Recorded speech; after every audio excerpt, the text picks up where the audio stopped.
Hey y'all, my name's Emily Osborne, and today I'm going to talk to you guys about the Holocaust and Adolf Hitler and how things were back then. When I say back then, things weren't how they are now. Things were actually really different.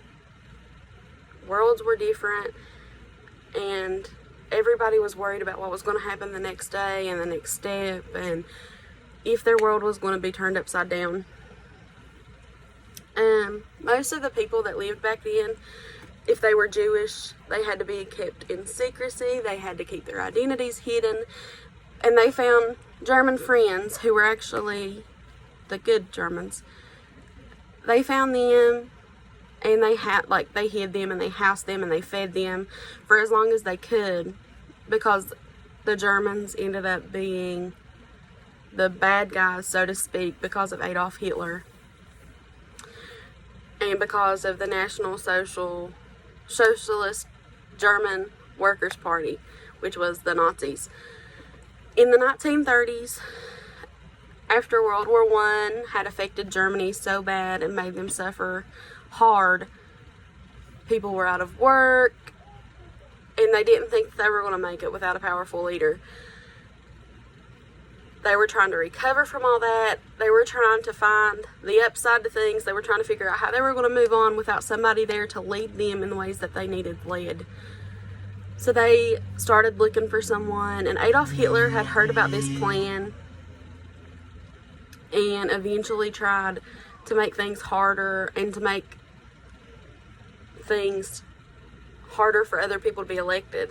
So he was eventually elected to be the leader of Germany, and that's what started his plans to take over the world and to take over mainly the Jewish population, even though that's not all he went after. Jewish is what he wanted to hurt most, even though later on down the line it was noted in history that he actually was like 25% Jewish or something like that. But he began plotting against the Jewish people in the early 1900s, 1910, when he was still in the war himself. Like he was still at battle, and he was still a soldier.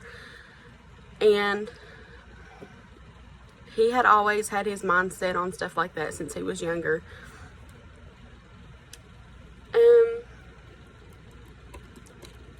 The fight against the Jews officially began on September 15th, when the passage of Nuremberg laws stated that anyone not having German blood or any relation to the Germans would be murdered and killed or exterminated in the ways they spoke then.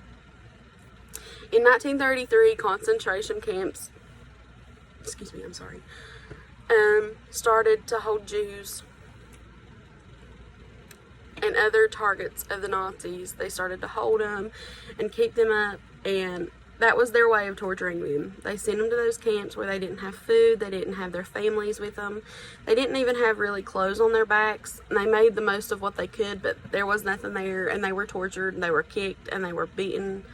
It was just a really bad time for them. And it was so bad that to get those people to the extermination camps, mobile death squads would enter Jewish communities and ransack houses, and they would ransack buildings and burn them to the ground just until they found these people so they could take them back to the concentration camps to torture them there.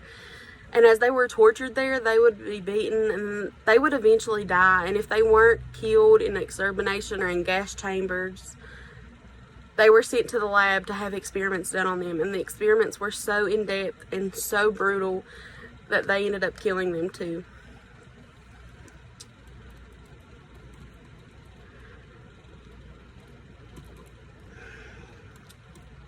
Well, as I said before, the Jews weren't all that Hitler was after, but it was the ones that he killed the majority of. He also targeted Catholics, homosexuals, and even gypsies. They were targets, but the Jews outruled all of those when Over 6 million of them were killed at one time. Everybody sees the fact that Hitler was defeated, but nobody sees how Hitler realized that his times were coming to an end and that he had succeeded for almost 10 years. And he finally he didn't get killed. He killed himself in a bunker. Actually, after he married his wife, he killed himself and shot himself there. And Germany fully surrendered then when they realized that they wouldn't have anybody to lead them and that they were going to, the World War was there and they were going to get defeated again. So they surrendered, and all of the Jews that were in the concentration camps were set free into civilization, only to find that if their family members weren't killed there, they were killed in medical, or something bad had been done to them and they couldn't see them again. Hitler did succeed, but in the end, the good actually outweighed the bad. And for people to say that things were different, yeah, they were a lot different, but things weren't good for them back then. The people back then suffered a lot more than they should have, and Hitler got away with it for so long. But those people, it's something that shouldn't be forgotten, and I feel as though it's not taught about often. My sister, I was talking to her about it earlier today, and she said, I don't even know what the Holocaust is, and she's in the 4th grade getting ready to go in the 5th grade, and she's never been taught. She don't know anything about anything that happened, and my brother is in high school and he still doesn't know much about it.